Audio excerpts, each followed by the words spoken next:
BJP Andhra Pradesh రాష్ట్ర అధ్యక్షులుగా PVN Madhav బాధ్యతలు చేపట్టిన తర్వాత జరిపిన సారథ్యం పేరుతో చేపట్టిన రాష్ట్ర పర్యటన 26 జిల్లాల్లో విజయవంతమైంది. ఈ సందర్భంగా ముగింపు సభ విశాఖపట్నంలో రైల్వే మైదానంలో జరుపుతల పెట్టినాము. ఈ సభకు బీజేపీకి చెందిన 8 మంది ఎమ్మెల్యేలు, 5 ఎంపీలు హాజరవుతారు. కావున ఈ కార్యక్రమాన్ని నాయకులు, కార్యకర్తలు పాల్గొని విజయవంతం చేయాలని పిలుపునిస్తున్నారు.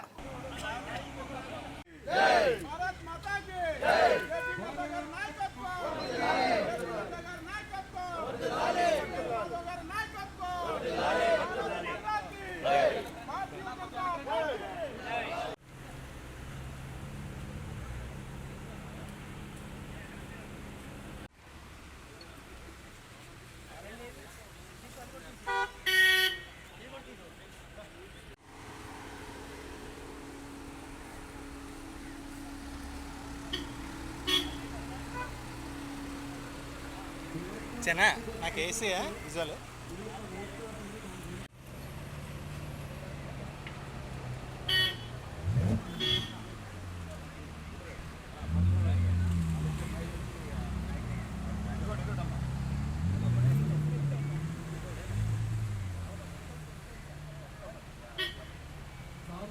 బయట క్యూలో ఉండాలండి. వెనక కార్యాలయం వచ్చే వరకు బయట గేటు దగ్గర వెళ్తున్నాము.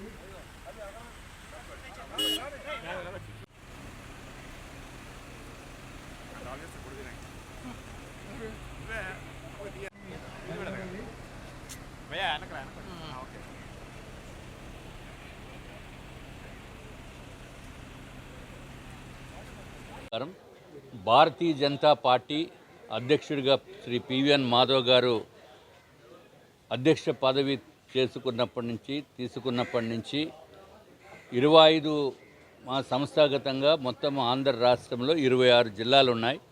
25 జిల్లాలు పర్యటన పూర్తి చేసుకుని రేపు ఆఖరి రోజు పర్యటన అనే భావంతో విశాఖపట్నంలో పెద్ద ఎత్తున ముగింపు సభ ఏర్పాటు చేయడం జరిగింది. అది రైల్వే గ్రౌండ్స్లో, రైల్వే న్యూ కాలనీ దగ్గర ఉన్న రైల్వే గ్రౌండ్స్లో ఏర్పాటు చేయడం జరిగింది. దీనికి మా జాతీయ అధ్యక్షుల వారైన శ్రీ జగత్ ప్రకాష్ నడ్డా గారు, అట్లాగే శివప్రకాష్ జీ గారు, ఇంకా మిగిలిన భారతీయ జనతా పార్టీకి చెందిన ఎమ్మెల్యేలు, 8 మంది ఎమ్మెల్యేలు, అట్లాగే 5 రాజ్యసభ, లోక్సభ కలిపి 5 ఎంపీలు, ఇంకా మంత్రులు, కేంద్ర మంత్రులు దాంట్లో ఉన్నారు.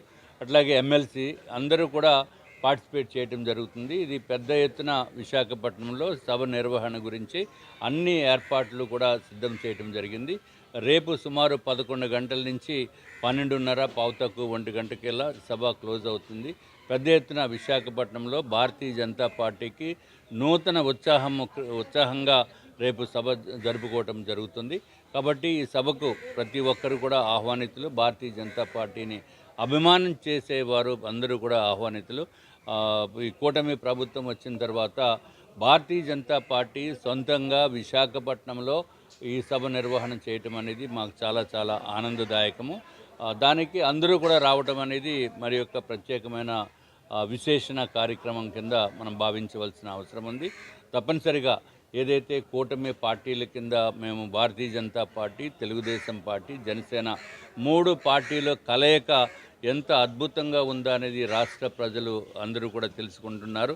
అట్లాగే కేంద్రంలో భారతీయ జనతా పార్టీ అధికారంలో ఉండి రాష్ట్రంలో కూడా అధికారం పాల్పంచుకుంటున్న వలన మనకు రాష్ట్రానికి రావాల్సిన నిధులు కానీ ఎక్కడా కూడా కొరత లేకుండా భారతదేశానికి స్వాతంత్రం వచ్చిన తర్వాత ఏ రాష్ట్రానికి చేయనటువంటి సహాయ సహకారాలు కేంద్ర ప్రభుత్వము, ఎన్డీఏ ప్రభుత్వము అందిస్తుందని చెప్పడానికి ఏమాత్రం సందేహం లేదు.